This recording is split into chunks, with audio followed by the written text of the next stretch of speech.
Assalamualaikum warahmatullahi wabarakatuh. Perkenalkan, nama saya Vina Ramadhani Sumenda dengan NIM G701200093. Saya mahasiswa dari jurusan Farmasi Universitas Tadulako. Pada video kali ini saya akan menjelaskan mengenai hubungan biotransformasi, farmakokinetik, dan farmakodinamik dari obat tetrasiklin. Mungkin sebagian dari teman-teman ada yang belum mengetahui mengenai seputar obat tetrasiklin. Jadi teman-teman, obat tetrasiklin ini adalah sediaan obat generik yang digunakan untuk menghambat pertumbuhan bakteri. Tetrasiklin termasuk ke dalam golongan obat antibiotik. Tetrasiklin bekerja dengan cara mencegah pengikatan RNA, transfer aminoasil, dan menghambat sintesis protein, sehingga menghambat pertumbuhan sel bakteri. Tetrasiklin tersedia dalam bentuk sediaan kapsul.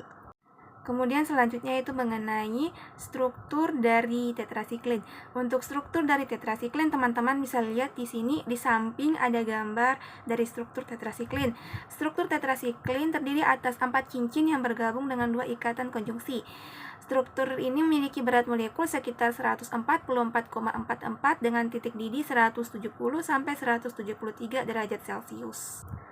Molekul senyawa tetrasiklin bersifat amfoterik sehingga mudah membentuk garam jika bereaksi dengan asam kuat atau basa kuat. Pada antibiotik, tetrasiklin mempunyai kelarutan mudah larut pada asam encer, sangat sukar larut dalam air, dan cepat rusak dalam larutan alkali. Tetrasiklin mempunyai pemerian berbentuk serbuk kuning, tidak berbau, dan stabil di udara. Kemudian selanjutnya yaitu fase farmakokinetik. Untuk fase farmakokinetik ini akan menjelaskan mengenai fase absorpsi, distribusi, metabolisme, dan ekskresi ataupun eliminasi. Untuk absorpsi dari tetrasiklin yaitu absorpsi kira-kira 30-80%. Tetrasiklin diserap lewat saluran cerna.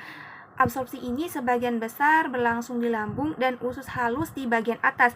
Jadi semua jenis tetrasiklin ini didistribusikan di dalam plasma yang terikat oleh protein plasma dalam jumlah yang bervariasi.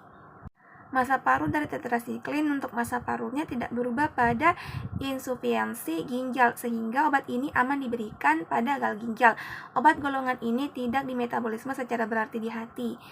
Doksisilin dan minoxidil yang mengalami metabolisme di hati yang cukup berarti sehingga aman diberikan pada pasien gagal ginjal. Golongan tetrasiklin dia dieskresikan melalui urin berdasarkan filtrasi glomerulus. Kemudian selanjutnya yaitu farmakodinamik. Untuk farmakodinamiknya itu yang pertama saya akan menjelaskan mengenai cara kerja dari obat tetrasiklin. Cara kerja dari obat tetrasiklin yaitu dia dengan cara menghambat sintesis bakteri, menghambat sintesis protein bakteri pada ribosomnya.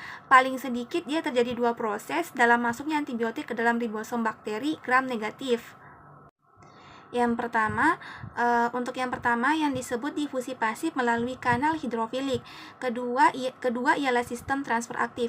Setelah masuk maka antibiotik dia berikatan dengan ribosom 30S dan mengalami maksudnya kompleks transfer RNA asam amino pada lokasi asam amino. Golongan tetrasiklin termasuk antibiotik yang terutama bersifat bakteriostatik dan bekerja dengan jalan menghambat sintesis protein kuman. Efek samping ditimbulkan dari tetrasiklin yaitu mual, muntah, diare, disfagia, dan iritasi esofagus. Tetrasiklin termasuk dalam golongan obat keras, maka dari itu penggunaan obat ini harus dengan anjuran resep dokter. Kemudian yang selanjutnya yaitu aturan pemakaian atau dosis yang diberikan pada pasien.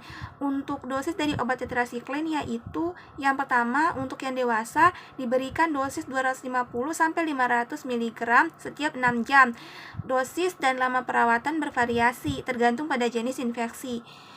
Kemudian untuk yang kedua yaitu untuk anak-anak dengan usia lebih dari atau sama dengan 8 tahun diberikan dosis 25 sampai dengan 50 mg per kilogram berat badan setiap hari dalam dosis terbagi 6 jam. Nah teman-teman, jadi setelah saya jelaskan tadi mengenai seputar obat tetrasiklin, tentunya teman-teman bisa lebih mengerti lagi mengenai obat tetrasiklin ini seperti apa, dosisnya bagaimana, dan cara diabsorpsi ke dalam tubuh, dan lain-lain sebagainya. Nah, itulah tadi video mengenai informasi seputar obat tetrasiklin dari saya. Sekian dan terima kasih dari saya. Saya akhiri. Wassalamualaikum warahmatullahi wabarakatuh.